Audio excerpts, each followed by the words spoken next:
미국에서 차량을 마련하고 미국에서 출발하는 세계 여행 오버랜딩 프로젝트를 준비해가는 내용을 다루는 시리즈 영상 네 번째입니다.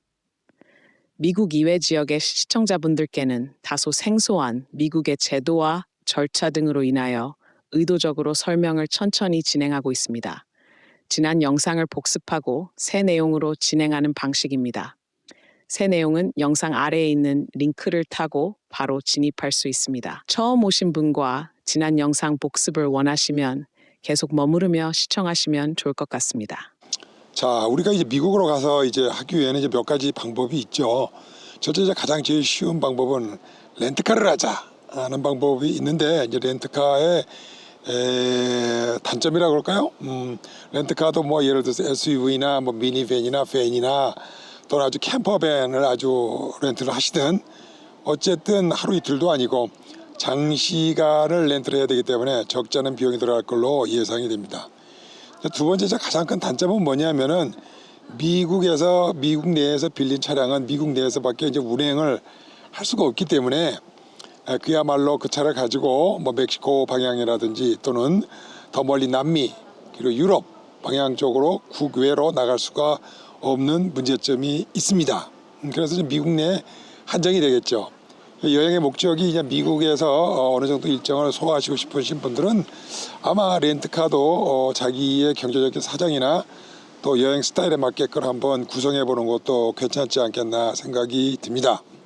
자, 그래서 그 다음에 이제 저희가 이제 미국에 이제 갈 수 있는 또 방법은 자기 자차를 가지고 배에 실어서 건너간다 뭐 이런 경우가 있어요.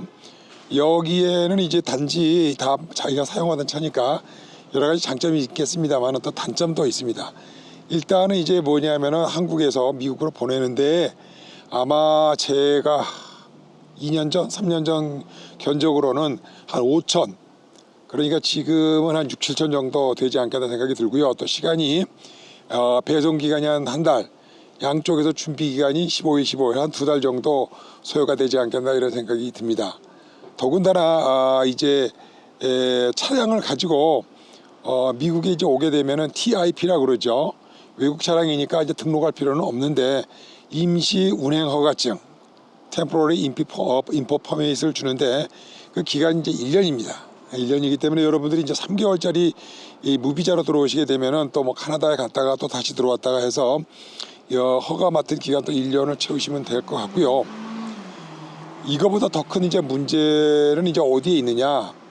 한국에서 예를 들어서 미국에 있다가 유럽으로 가겠다 해서 방향을 유럽 쪽으로 틀게 되시면은 한국에서는 이제 만 2년 이내에 귀국하지 아니한 차량에 대해서는 다시 이 100% 수입 차량으로 간과하여서 2년이 경과한 후에는 다양한 세금을 물리게 됩니다. 예를 들어서 여러분이 이제 한국에 2년 뒤에 수입하는 중고차의 차량 시세 가격이 캠퍼가 약 한 5천만 원이라 칩시다. 그러면 제가 알고 있는 정보에 의하면 약 한 80%에서 90% 정도가 세금을 내야 될 걸로 알고 있습니다. 한 4천에서 4,500 정도 세금을 내고 들어오셔야지 한국에 들어오실 것 같아요. 그러면 또 한국에 또 들어오기 위해서 또 한 6, 7천 달러 정도의 또 운송비를 내야 되겠죠. 이제 이러다 보니까 배보다 배꼽이 크니까 특별히 이제 이러한 점에서 큰 단점이 있습니다. 장기간 자차를 가지고 해외에 나간다는 것은 한국의 입장에서는 그 이상한 법 때문에 별로 그렇게 권장이 되지 않고 있는 상황에 있죠. 아마 러시아로 가신 분들도 마찬가지로 2년 내에 한국으로 귀환을 하셔야 될 것 같은 생각이 듭니다.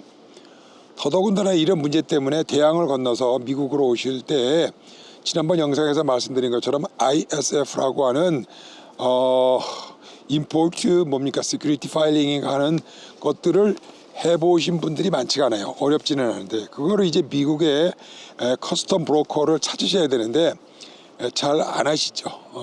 여러 가지 좀 이제 처음 해보니까 약간의 이제 경험이 없다고 해야 되나요? 하여튼 조금 약간의 정보가 없다고 해야 되나요? 해서 잘 되지가 않습니다. 그래서 차를 가지고 미국으로 건너오시는 것도 처음 하시는 분들에게는 조금 약간의 좀 두려움의 대상이기도 하고 약간 좀 머리가 아프고 그렇습니다. 가장 큰 장애 요인은 그 한국의 그 괴상망측한 2년 내에 들어오지 아니하면은 한국 차라 할지라도 100% 수입차로 간주한다 하는 또 이상한 그 법규가 있어서 그렇습니다.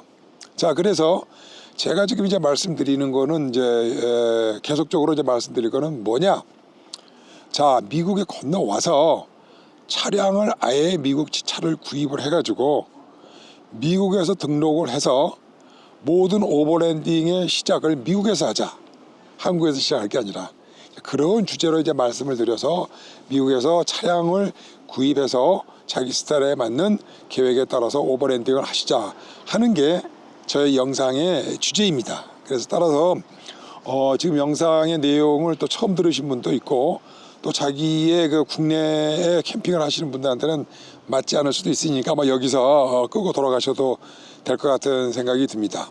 자, 그래서 제가 지금 말씀드린 이제 오버랜드라고 하는 것은 아주 적은 소규모, 또 예를 들어 소규모라고 하는 것은 이제 미국, 카나다 정도 한번 여행을 해보고 좀 기운이 나시면은 미국에서 대서양을 건너서 유럽 정도를 마치고 돌아갔으면 좋겠다 하시는 정도, 뭐 짧게는 한 2년, 뭐 길게는 한 4년 정도 여행 계획을 잡고 있으신 분들도 가능하고, 또 미국에서 출발해서 북미를 거쳐서 중남미, 남미를 거쳐서 남미에서 유럽으로 보낸다든지 아프리카를 보낸다든지 해서 유럽과 아프리카를 마치고 중동과 중앙아시아를 거쳐서 거꾸로 이제 뭐 블라디보스톡을 통해서 한국으로 들어오는 방향을 해서 다시 미국으로 건너 들어오시든지 등등 이제 여러 가지 방법들에 대해서 이제 좀 롱텀, 그다음에 롱 저니를 생각하시는 분들도 있는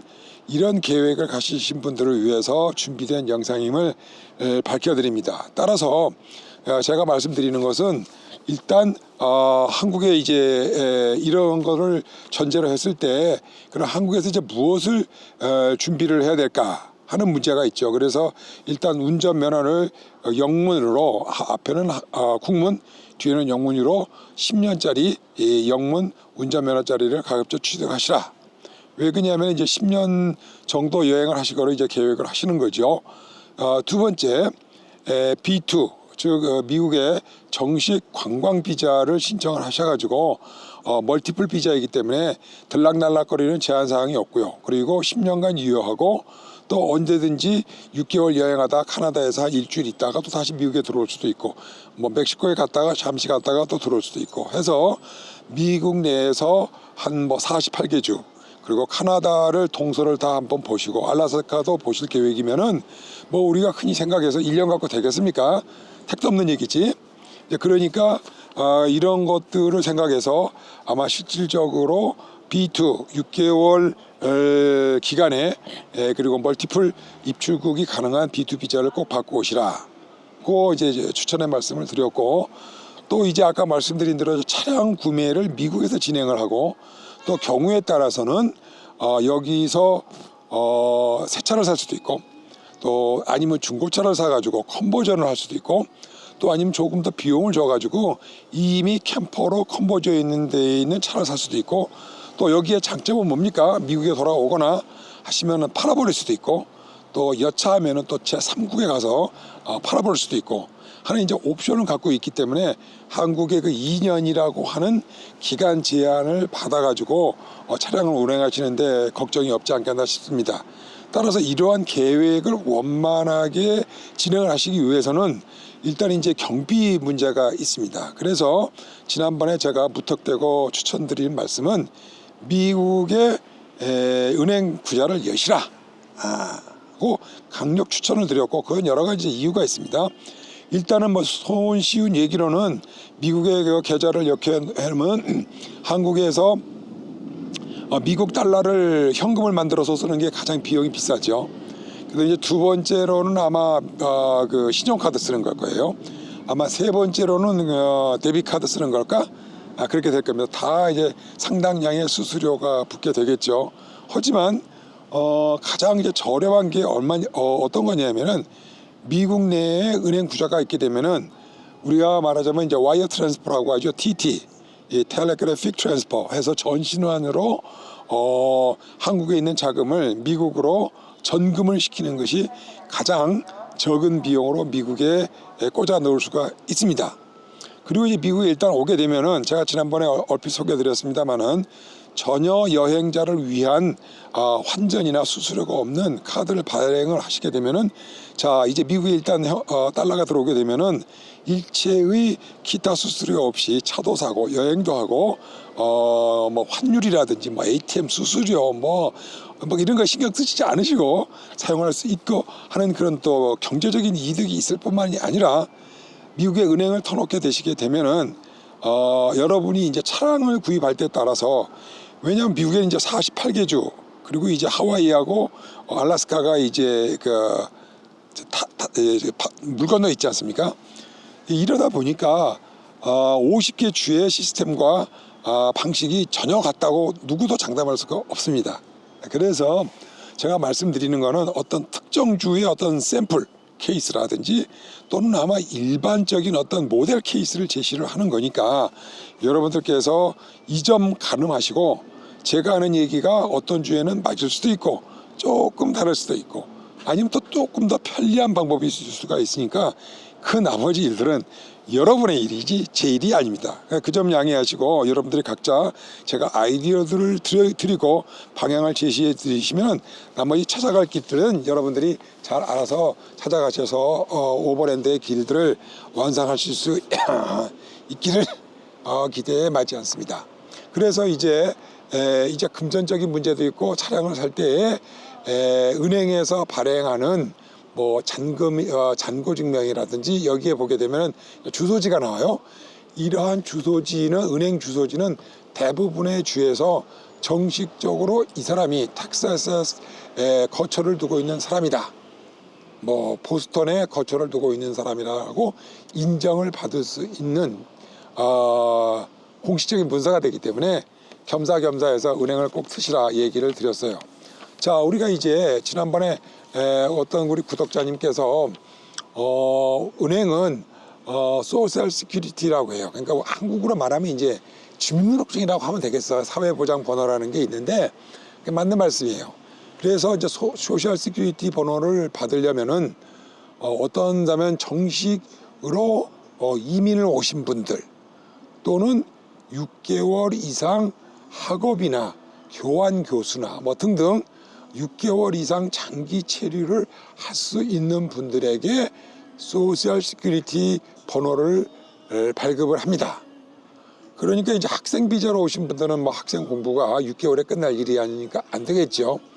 근데 이제 제가 아까 말씀드린 데는 이제 그 여행 비자는 만기가 최대 6개월이에요. 그러니까 6개월 일일이 안 되는 거죠. 따라서 B2 비자를 가지고 들어오셔서는 하루가 모자라기 때문에 소셜 시큐리티 번호를 받을 수가 없습니다. 그러니까 보통 사람들이 미국에서 거주하시는 분들처럼 외국인이기 때문에 또 다른 ITIN이라고 하는 소셜 시큐리티와 매우 유사한 외국인 등록번호라고 해야 될까요?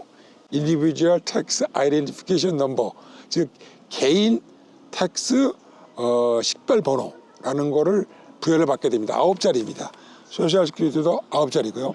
그거는 이제 어떤 분들한테 되냐면은 6개월 미만으로 은행을 열어야 된다든지 또는 이제 자금이 예를 들어서 1억 달러가 들어왔다. 내가 외국인인데 뭐 미국에는 안 살아.